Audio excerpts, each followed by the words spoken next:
List of must-haves for narcissists: fuel, superiority, smear campaigns, control, and mind games. Now, these are just a few things that the narcissist must have going on in his or her life in order to obtain the narcissistic supply. A lot of narcissists and cluster personalities, they have a very strong sense of entitlement. So when they walk around, they show an air of superiority, it's no joke for them. Now, some of us may find it to be a joke, but to the narcissist, it is no joke. They absolutely believe that they are the best of the best and they are superior to everyone. They will engage in the mind games. In my opinion, this is the favorite of all the must-haves of the narcissist, because once you get a person's mind, everything else follows. He or she will do your bidding and your will without your ever having to be present. Okay, so narcissists, a lot of them, they know this. So they love to engage in some very sick and twisted mind games. When it comes to the smear campaign, this is to set up the targeted prey to look unraveled, if not crazy. When it comes to the mind games, I say that the smear campaigns are not very far behind. It's almost like you can imagine there being the mind games, and then as a cluster, it would be the smear campaigns. Okay, so as they're engaging in the twisted mind games, smear campaigns is more than likely a part of the mind games, as well as gaslighting. Okay, so then we go right into the control. When the targeted prey has his or her mind played with by the narcissist, the smear campaigns are going on, and 9 times out of 10 chances, this will ensure that the narcissist feel a strong sense of not only entitlement, but control. So when you add all of this up, that is the superiority, the smear campaigns, the control, and the mind games, the narcissist is absolutely getting a lot of fuel. Let's move forward. By practicing self-preservation, assertion, emotional discipline, and personal boundaries may prove to become a real game changer. However, don't be fooled by the attempts of the narcissist to regain control over you. Okay, so this is where sometimes a person or a targeted prey can unintentionally slight the narcissist or challenge the narcissist. Okay, or even threaten their false self-image. Don't be fooled.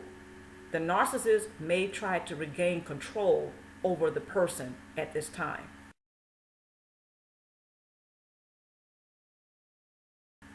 Because they've been challenged. They've been threatened.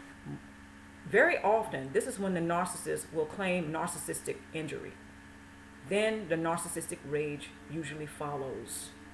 So this is where they will try to regain control over the targeted prey. This is also where diabolical acts for narcissistic supply may increase.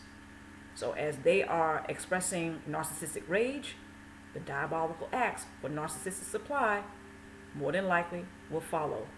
So this is the best time, in my opinion, to practice self-preservation, assertion, emotional discipline, and personal boundaries, because the narcissist is going to try to tear your walls down at this point. Let's move forward.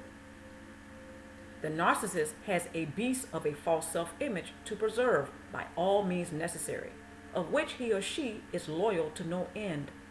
Emotional discipline will more than likely assist you more than anything during the first stages of going no contact, should you decide to do so. During the narcissistic rage, you decide to go no contact from the narcissist, the emotional discipline will probably help you the most. Emotional discipline means you're not too quick to become reactionary, but you do feel emotions such as anger. Let me make that clear. You're going to feel some kind of way about the narcissistic rages and the narcissist attempts for narcissistic supply and to regain control over you, which means more than likely the diabolical acts for narcissistic supply will increase because they're trying to regain their control over you. They're trying to recover from the so-called narcissistic injury. So emotional discipline at this time is probably going to be your best friend.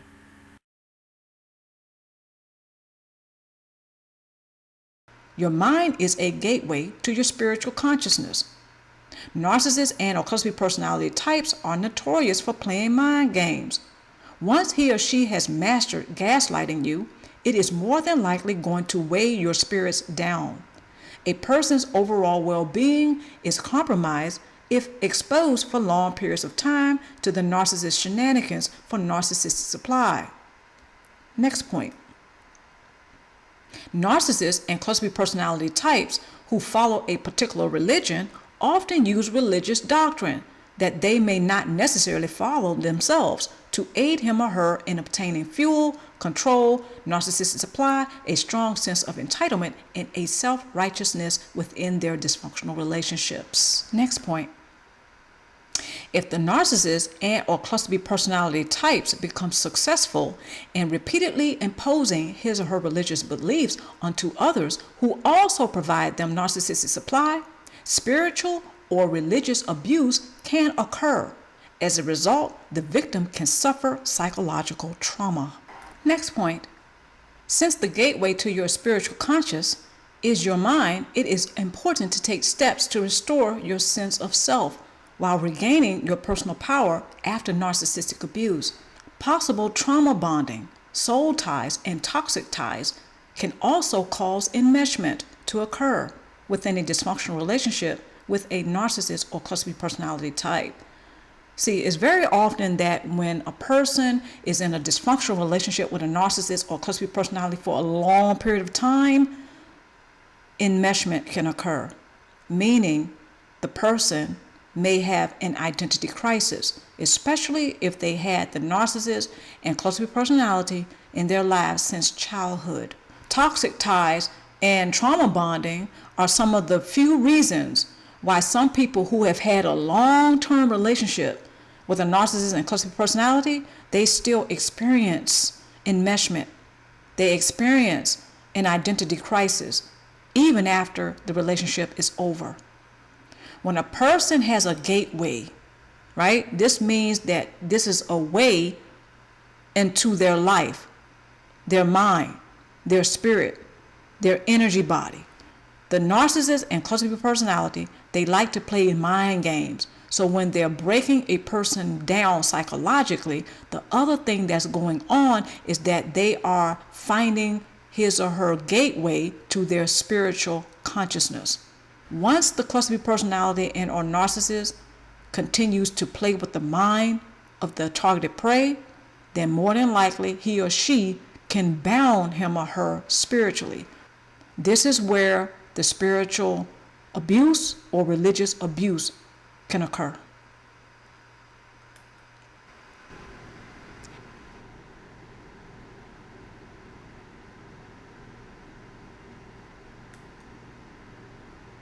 Tool number 1, consider that you do not only exist as a physical being.